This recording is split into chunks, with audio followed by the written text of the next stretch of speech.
दादाजी आज आप कहानी सुनाएं प्लीज। जी दादाजी, आज हम आपसे कहानी ज़रूर सुनेंगे। प्लीज दादाजी आज सुना दे प्लीज। ठीक है, आपको मैं एक बादशाह की कहानी सुनाता हूँ जो बहुत जालिम था। तो एक दफ़ा का जिक्र है, एक बादशाह था, वो लोगों पर बहुत जुल्म करता था। तो एक मर्तबा एक लड़के ने उसके खिलाफ आवाज़ उठाई। बादशाह ने उसे धमकी दी कि अगर फिर दोबारा उसने ऐसे किया तो उसका सर कलम कर दिया जाएगा। मगर फिर भी वो ना रुका। फिर कुछ साल गुजरे तो बादशाह ने फिर उसे पकड़वा लिया। उसका वज़ीर भी उसी तरह जालिम था, तो बादशाह ने उसका सर कलम कर दिया।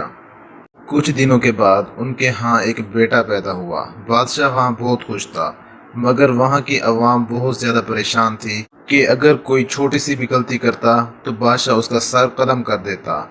एक बुजुर्ग ने कहा कि जिस तरह बादशाह को अपना बच्चा अजीज़ है, उसी तरह हमें भी अपने बच्चे अजीज़ हैं।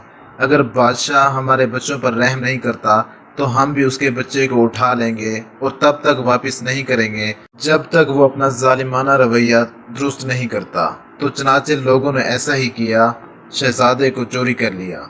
जब सिपाही ने बादशाह को आकर खबर दी कि उनका बेटा नहीं मिल रहा, तो बादशाह बहुत ही ज़्यादा परेशान हो गया और उसने एक दरबार बुलाई और कहा कि जो भी मेरे बेटे को ढूंढ कर आएगा उससे 50,000 सोने के सिक्के दिए जाएंगे और उससे मैं वज़ीर बना लूँगा।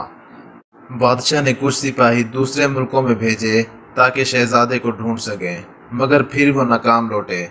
फिर एक मर्तबा बादशाह को पता चला कि उसी की आवाम ने उसके बेटे को चोरी किया है। तो बादशाह बहुत ज़्यादा गुस्से में आ गया और लोगों को मारने लगा। उसने अपने सिपाहियों को इकट्ठा किया और खून खराबा करना शुरू कर दिया, मगर फिर भी लोगों ने नहीं बताया कि उसका बेटा कहाँ है।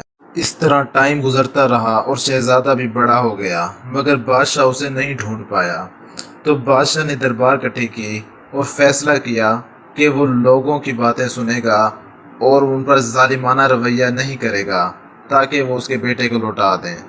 फिर बादशाह ने लोगों से वादा किया कि वो अब किसी पर भी जुल्म नहीं करेगा। बादशाह ने कहा कि अब मुझे एहसास हो गया है, जब कोई हमारे दिल के करीब हो और वो हमसे दूर चला जाए तो हम पर क्या गुजरती है। बादशाह ने सब लोगों से माफ़ी मांगी और वादा किया कि वो आज से किसी पर जुल्म नहीं करेगा और आज से सारे लोग आज़ाद हैं।